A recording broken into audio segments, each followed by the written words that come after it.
I'll spend a few minutes with us, so you've been able to relax. Please feel free to be very comfortable. Welcome to Parliament. This is your Parliament. Can we just be in order, please, members? Thank you so much for your time, for traveling down to Cape Town to be with us this afternoon. Thank you for putting your hand up to serve, possibly on the next NYDA board. We look forward to engaging with you. Honourable members, before I ask Mr. Mahlangu to talk to us a little bit about himself, I just wanted to I know that the public at large are following these proceedings today on social media. I wish to, on behalf of the Portfolio Committee, just extend an apology that we don't have a sign language interpreter at this stage. We had made those arrangements only to find that this morning there were challenges in terms of a second screen, a second camera operator, and our ability to make use of the sign language interpreter who is actually present and sitting outside. We have called in Parliament's management to try and assist us, and we will resolve that as soon as we can, but we just wish to extend an apology. It was not a deliberate omission on behalf of the Portfolio Committee. So I wanted to start there, honourable members. Mr. Mahlangu, please tell us a little bit about yourself, where you come from, a little bit about your work experience, and why you are passionate about youth development issues and wanting to make a difference, in particular the youth unemployment crisis in South Africa, and just why you would like to serve on the NYDA board. We've set aside 40 minutes to interact with you. Each member of the Portfolio Committee, before they engage with you, will introduce themselves. You've got about 3 minutes to answer each member's question. If you're not sure about the time, you can just look towards my side and I'll indicate to you. So over to you. Thank you. Okay, thank you. I would like to firstly greet the chairman of the committee and the fellow committee members. My name is Thamsanqa Thulani Mahlangu.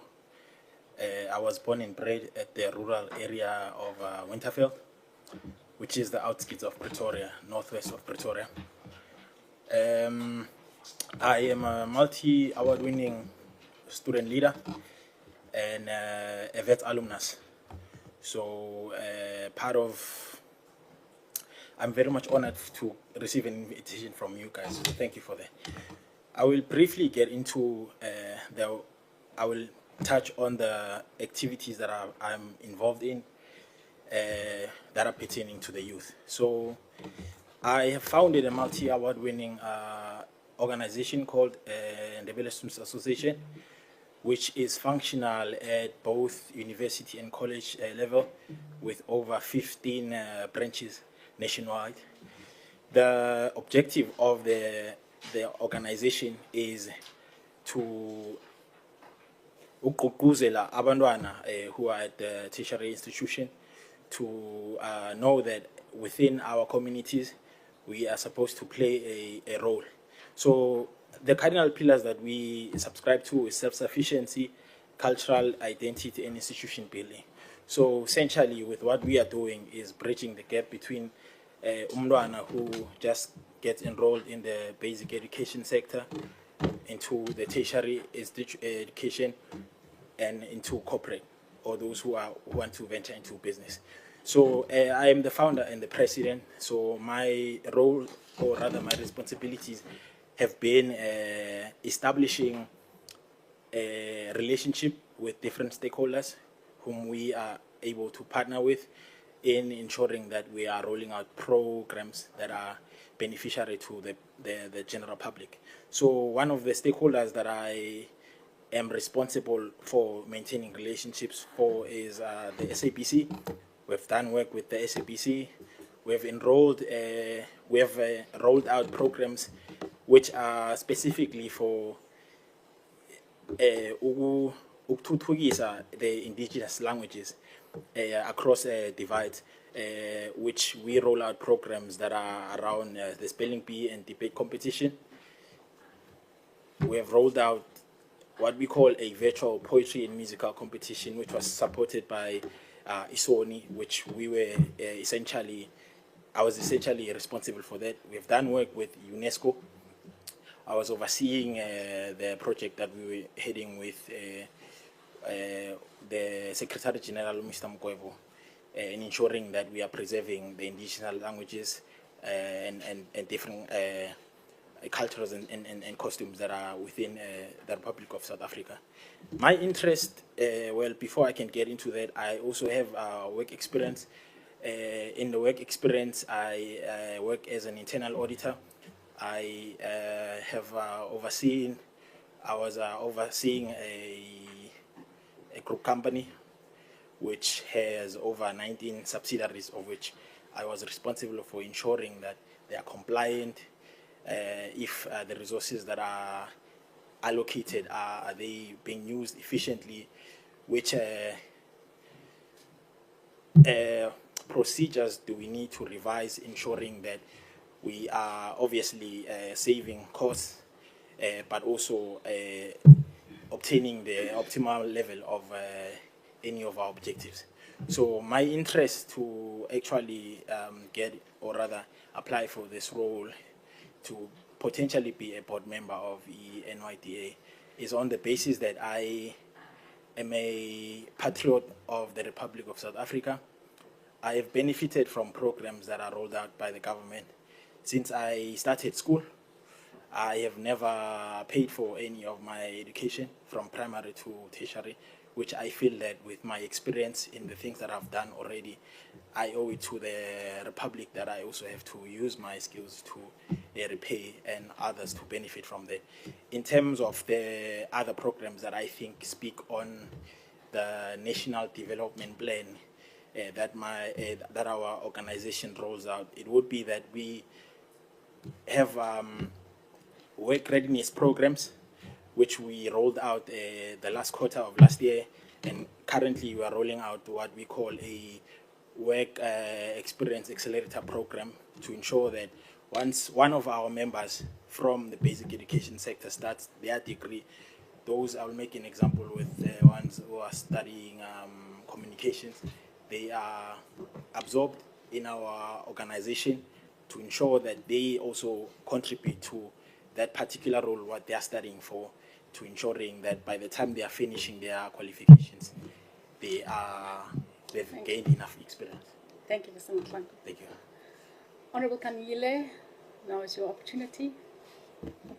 Thank you very much, Honorable Chair, and good afternoon to you, Mr. Mahlangu. Good afternoon to you too. I'm Angel Kanyile, and I'm a member of this portfolio committee.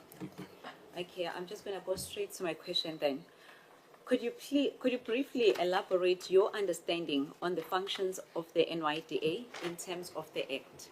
Thank you. Okay, thank you. To be brief, the functions of NYDA is to essentially ensure that the youth is participating in the building of the economy of the country. So essentially, it's for the to educate the youth and the public, specifically the youth, to obviously form partnerships, or rather provide training for skills development within the youth, and essentially that will ensure that the youth are participating within the economy. The other function of the NYDA would be that it ensures that it plays a part of, it's an agency that implements the National Youth Plan.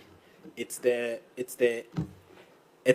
agency that actions it, rather than to have it on a piece of paper, which is a policy that has been formed, but we are translating the policy into implementation. It's just an action plan of some sort. So essentially is to coordinate the youth development, to ensure that we ought to, I'm sorry if I'm saying we, but I'm just referring possibly if I am to be the member of the board, is to essentially coordinate the stakeholders that are involved, that are both the private sector, the government agencies or departments that we, as the NYDA, have to oversee that those policies that they have are implemented but are benefiting the youth. That's essentially the functions of the NYDA. Furthermore, I think the role that it plays that is very critical is bridging, obviously, the gap that exists between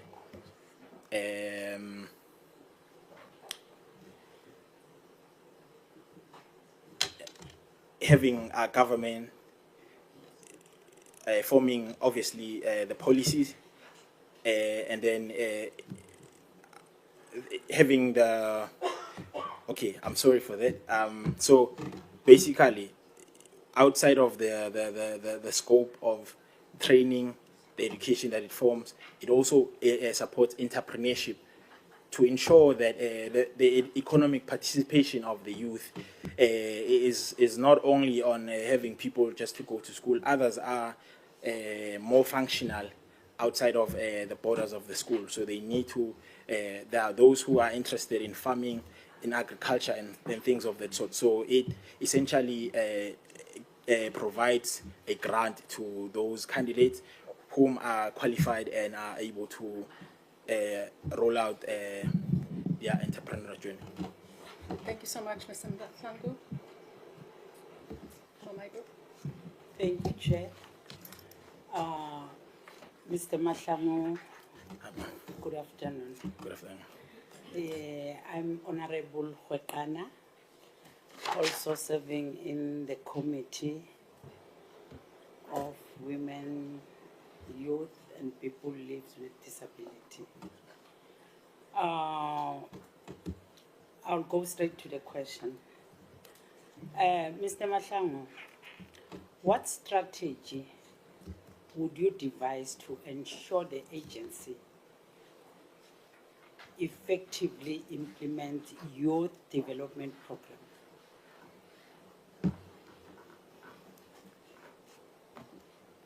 Do you understand the question? Yes, can you please repeat it again? What strategies would you devise to ensure the agency effectively implements youth development programs? Okay, thank you for the question. So, essentially, with the, I would personally, I think with the colleagues, given that we are part of the board, I think the most important one for me would be to looking at the pockets of the areas that need improvement when it comes to the integrated strategy, integrated youth get in. Okay.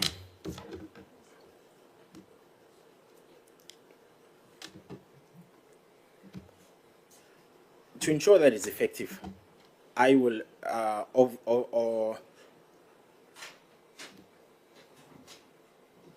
I will have to review the agency at large to understand the areas that are allocating resources that are not optimized. So by that I'm saying I'm basically going to revise the. I'm sorry to ask you this, ma'am. Can you please repeat the question again? I think I did not note it down very well. Apologies. My question is, what strategies would you devise to ensure the agency effectively implements youth development programs? Okay.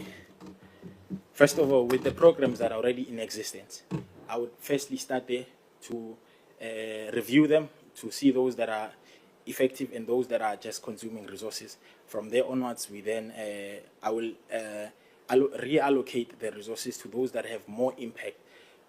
Number two, it would be through engaging with the people. Well, I will say the youth per se, because sometimes as an agency, we may think we are solving a crisis or a problem, whereas we need to engage with the people themselves to understand what they particularly want.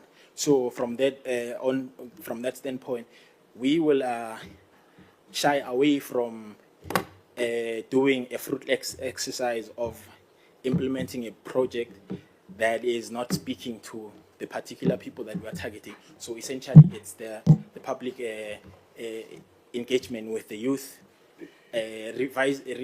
reviewing the programs that are in existence, from the participation with the members, I mean the youth. We will then be able to see which ones we need to effectively roll out, because we are supposed to ensure that I will make an example with the grants that are being provided to the people, to the youth. With those ones, there are those who are demotivated from perhaps maybe trying to apply for that grant on the basis that they think they need some form of connections within the agency themselves. So I think that's also another thing, the strategy to ensure that it's effective, to say we advocate 1 for minute. transparency. Okay. Oh, no, you can conclude. Oh yes. So I was saying transparency in the sense of saying perhaps I would build a campaign to the youth to say, comrades, yes, you may be demotivated from applying for these grants that are available. However, you do not really necessarily need to know someone from within that agency. I think maybe to removing the stigma around having to know someone from within. So essentially, strengthening ethical leadership. That would be one of the points that I think the strategy of implementing internal controls that will ensure the effectiveness is from if you are starting a process, there has to be where it jams if there's more resource allocation unnecessarily. Thank you. Yeah. Next.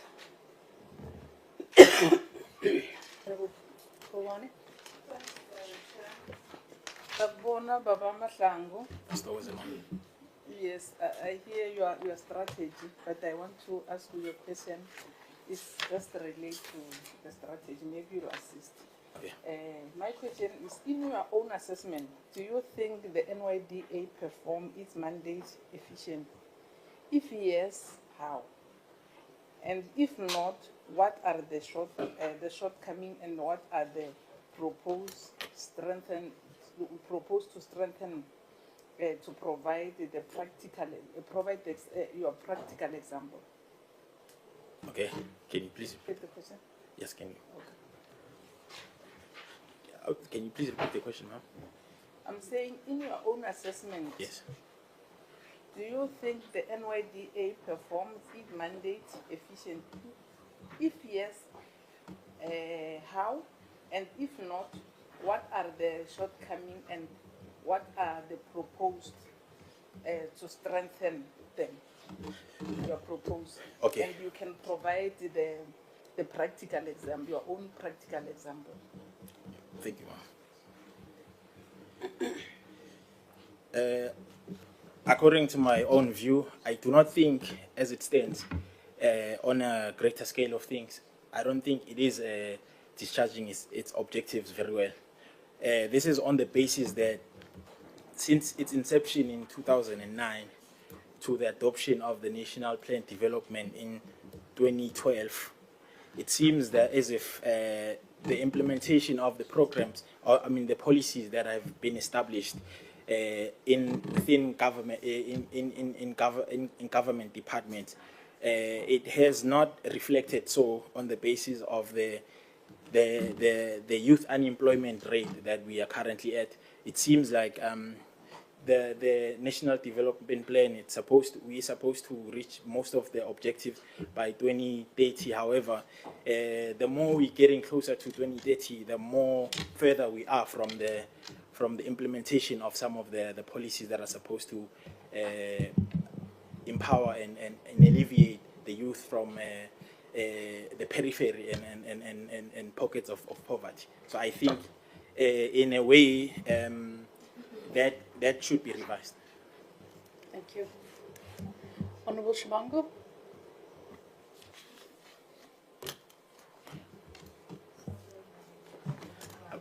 I want to.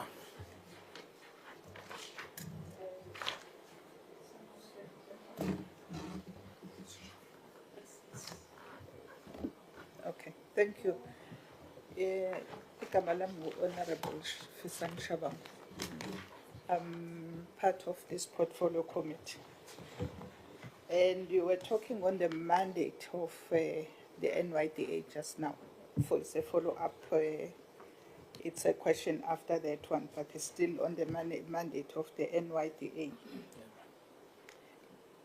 Should you be appointed as a member of this NYDA and become a member of this board, how would you ensure that the mandate of the NYDA is implemented effectively and consistently, guided by the principles of youth development without being prejudiced? Thank you. Thank you. So, ngiyathokoza Honourable Shivamo for the question. So, first thing first is to review the agency at large and the programs to see which people, or rather the youth, are beneficiaries. Number two, I will assess the, as I've said, I'll assess the internal controls that are set in for transparency purposes, that are set in terms of someone applying to the other end of actually receiving the grant, to see how does how is it that is there any dead wood within in that process? Are there other things that we need to remove to ensure that we are the agency is efficient and effective, in the sense that it's very much responsive, timely, so without having to drag. Obviously, I think the other thing that I would do is to assess the current systems that are monitoring and evaluating the progress, to see if there are any pockets that we need to improve. By those, I mean the duration of someone applying for the grant and receiving the grant. Is there any way that we can, in the times that we're living in, which is the interesting times of AI, is there any way that we can integrate AI into assisting the system in ensuring that the turnout time between the application and when the grant is provided, or if someone is applying for mentorship or skills development, how do we shorten the duration, however ensuring that everything is within the rules of law, we are not skipping any stages, but ensuring that it's very much effective. So that's one of the things that I think that I would do. Furthermore, I think in terms of the assessment of the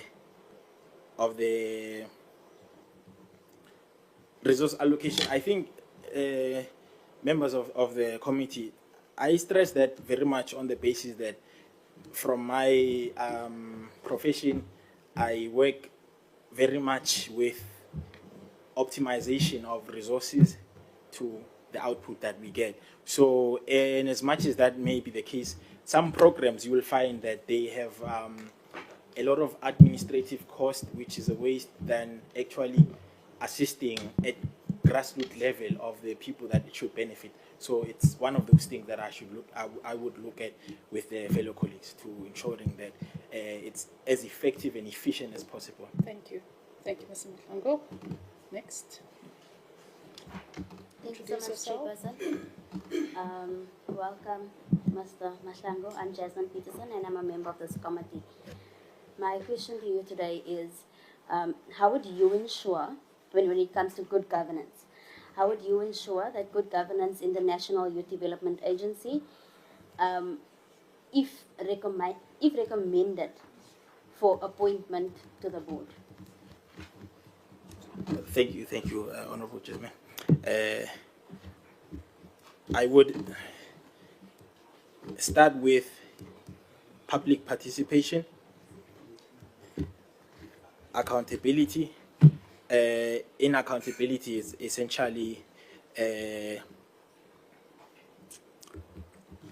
like I said, with the after assessing the programs, those who are in charge of those programs would have to account in terms of the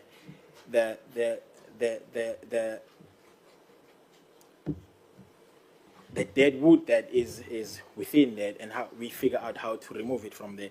So with the public participation, we'll obviously want to speak, we want our programs to speak to the needs of the people. I will make an example. If we are going to talk about the rural areas, you cannot expect someone who grew up in the urban area to maybe understand the lifestyle of someone from a rural area. So to then understand their needs, you would have to engage them and understand what is actually needed from that. So obviously, like I said, with the other thing that is going to be very much important would be the rule of law.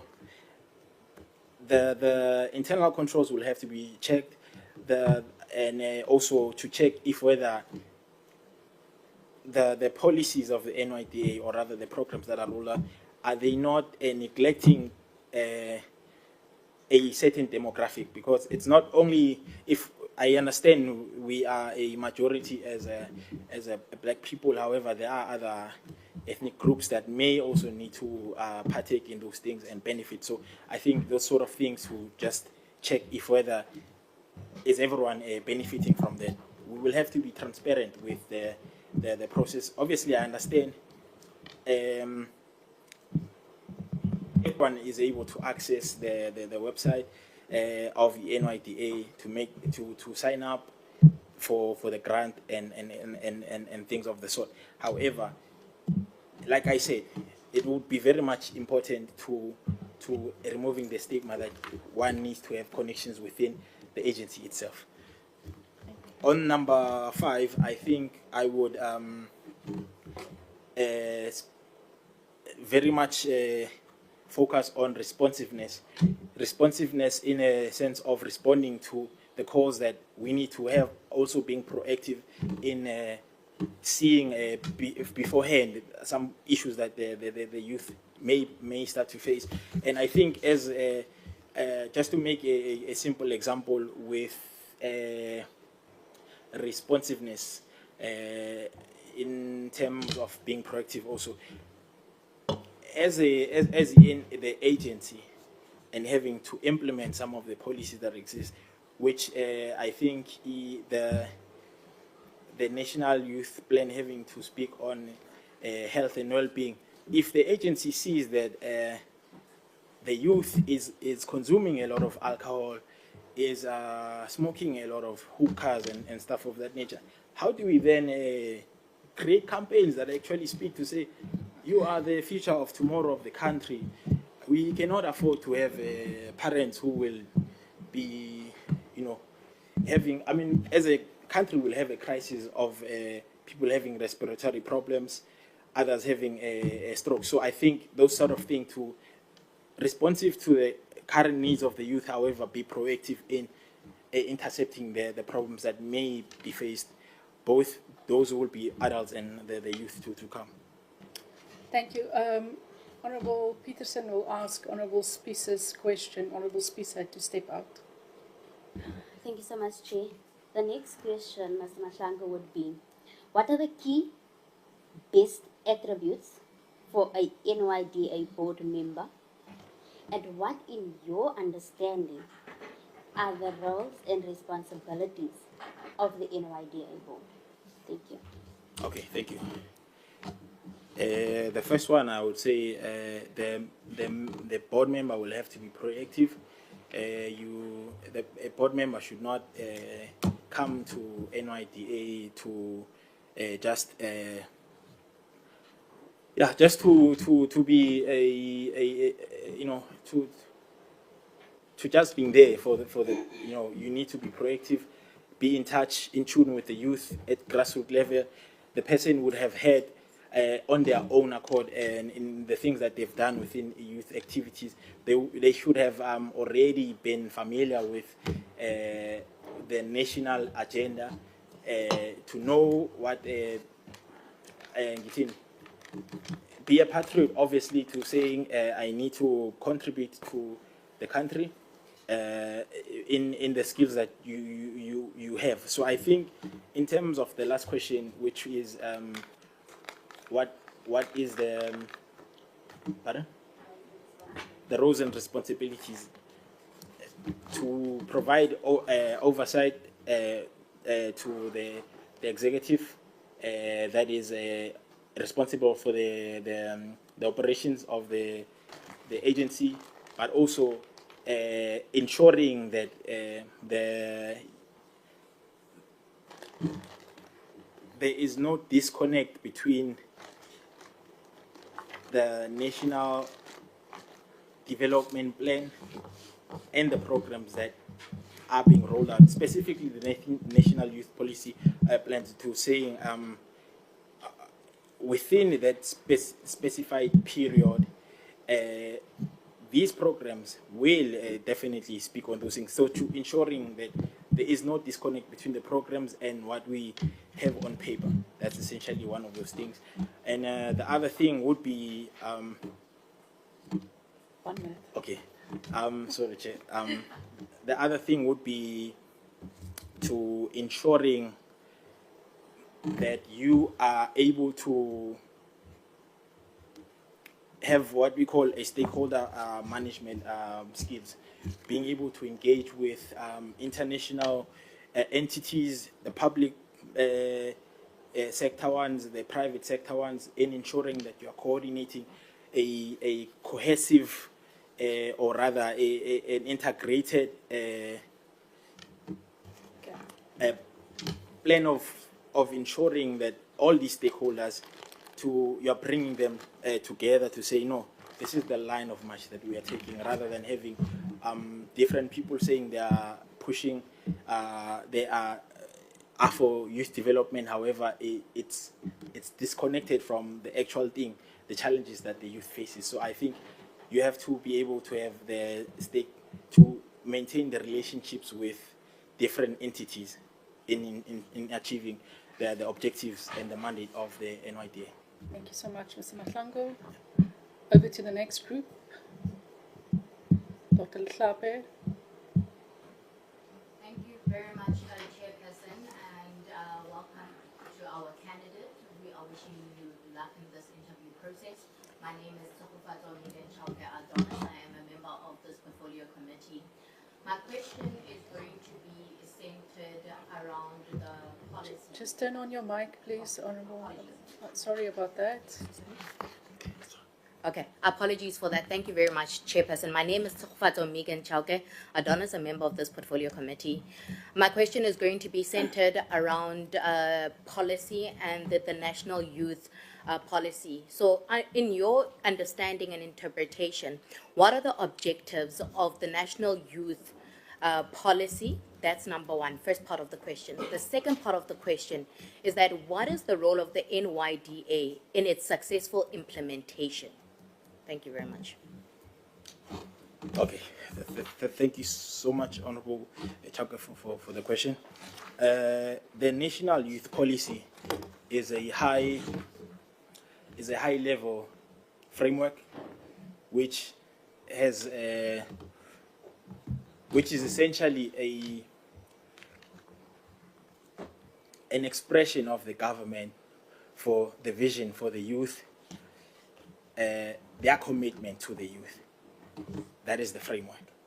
And in terms of the role of the NYDA, NYDA goes to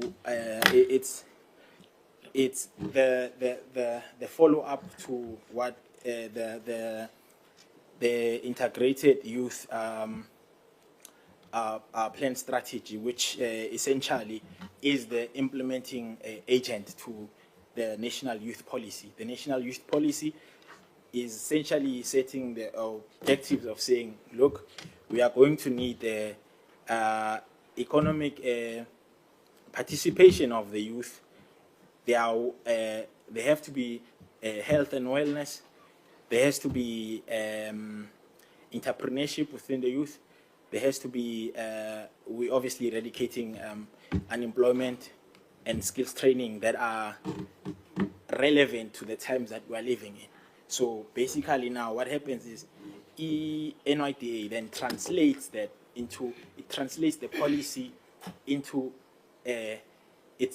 into an action plan. It becomes a thing of saying that NYDA has to then,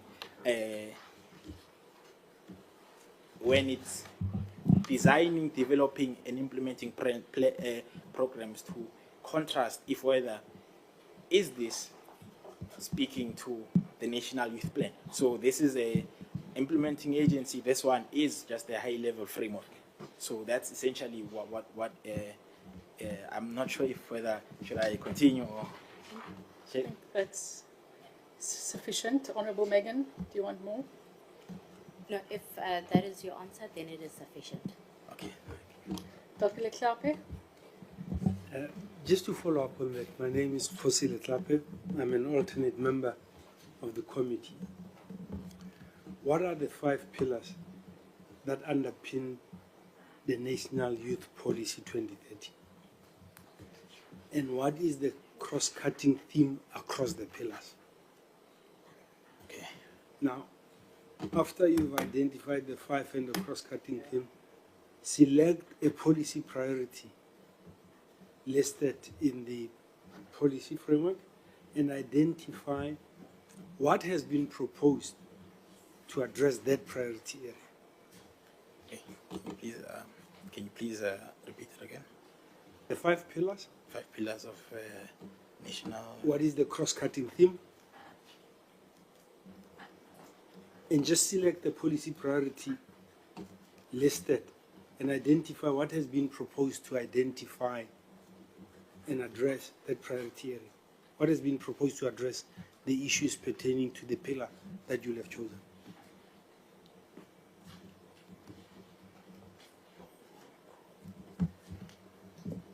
2, 3.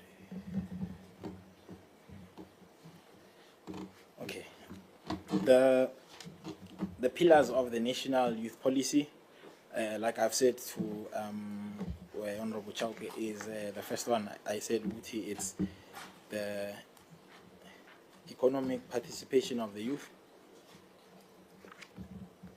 Economic participation of the youth. The health and wellness. The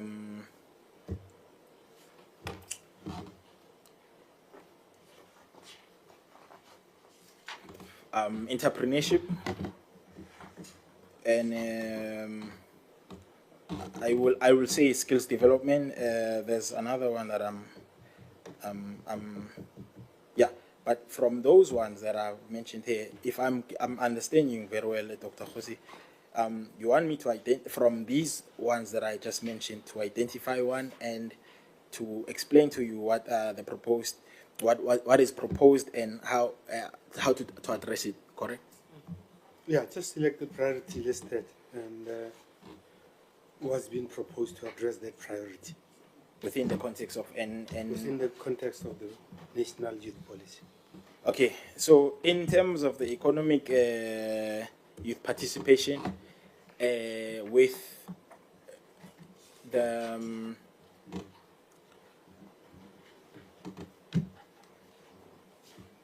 what has been proposed is obviously to having the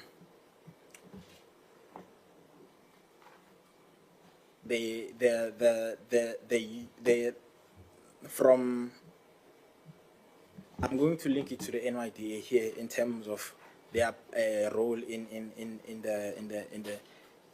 rolling out this theme. I mean the pillar. So in two ways, from their end is that they've identified that obviously they have to incubate and support entrepreneurship within the youth.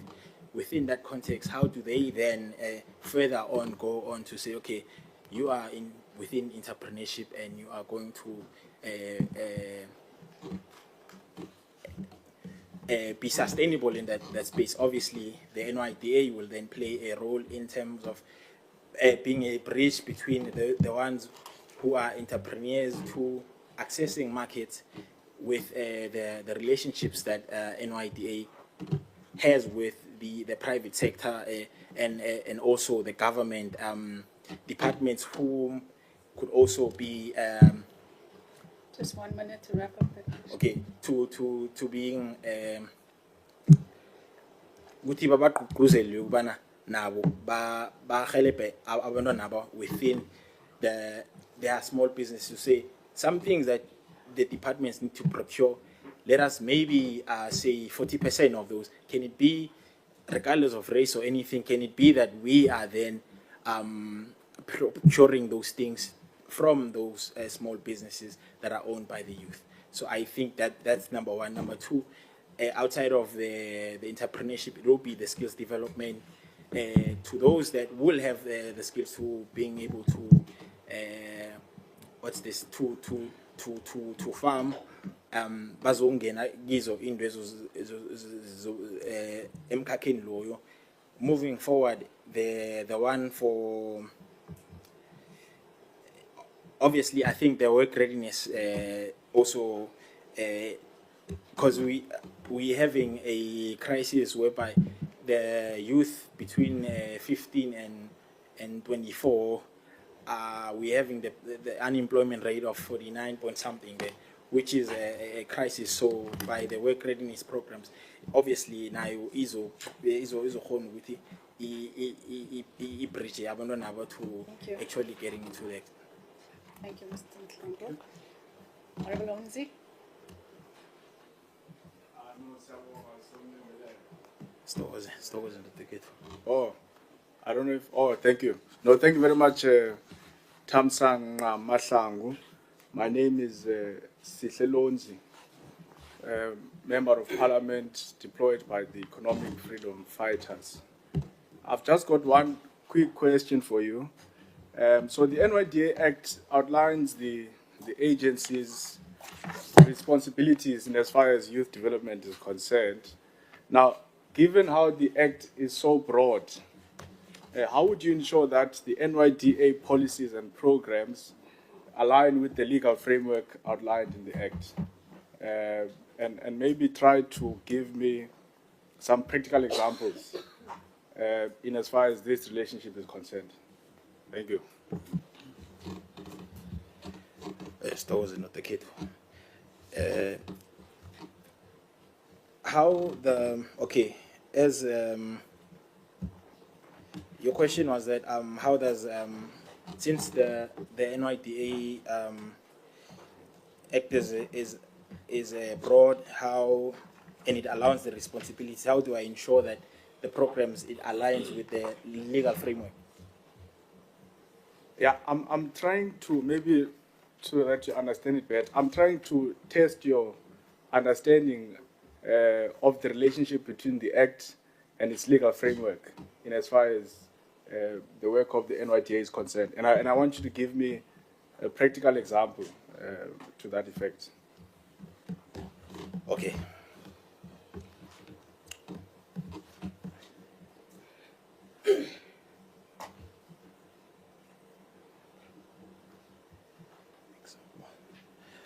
Stokoze, Honorable Sihle.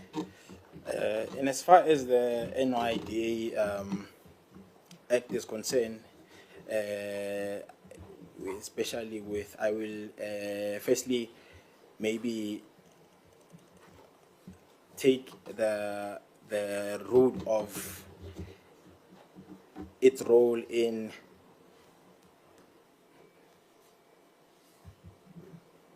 the development of, or rather the bridging between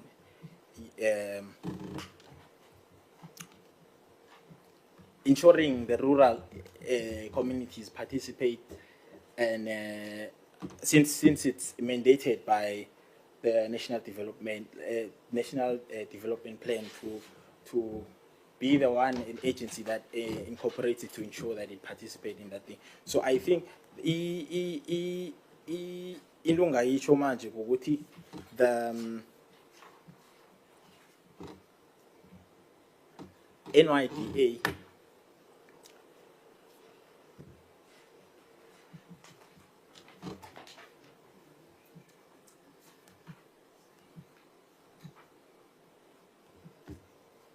okay.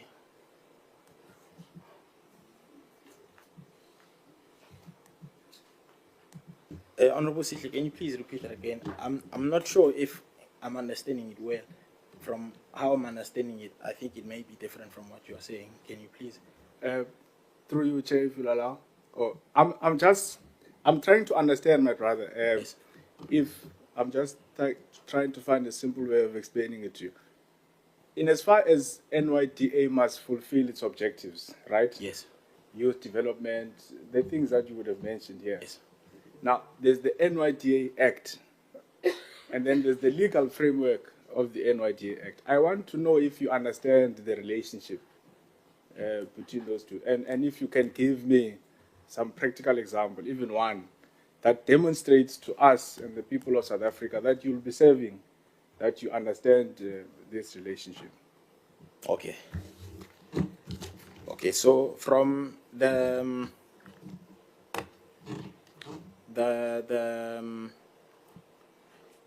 as NYDA is mandated to obviously do the youth development, for me to answer this question, I am going to use that example of the rural being integrated into the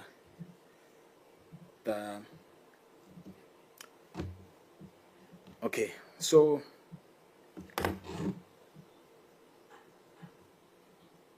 the framework essentially is the skeleton, and then from the act itself, it's the policy, the legal framework will be okay.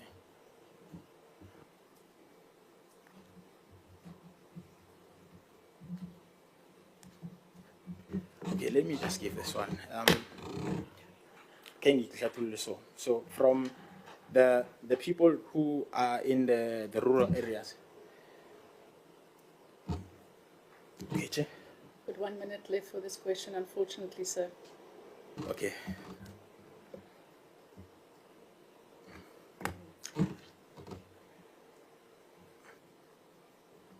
I think while you still apply your mind to that question, I'm going to ask the Honourable Tsotsetsi to come in.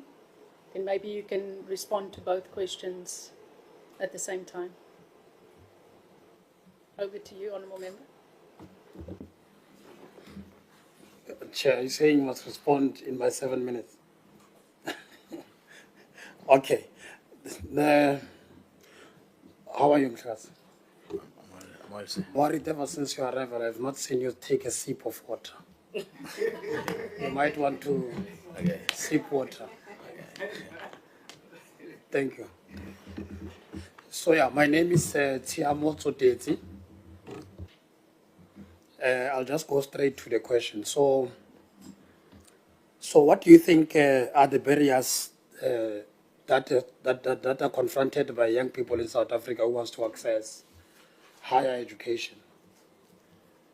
Second, just 3 subsections to this question. Second is who amongst the national demographics do you think is affected the most by those barriers?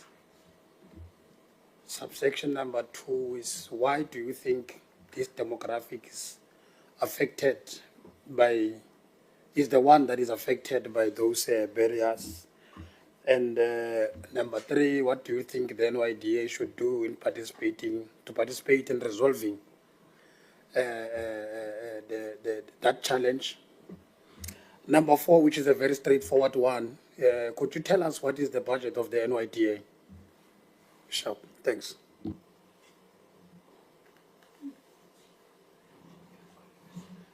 Thank you, Honorable Zoteti.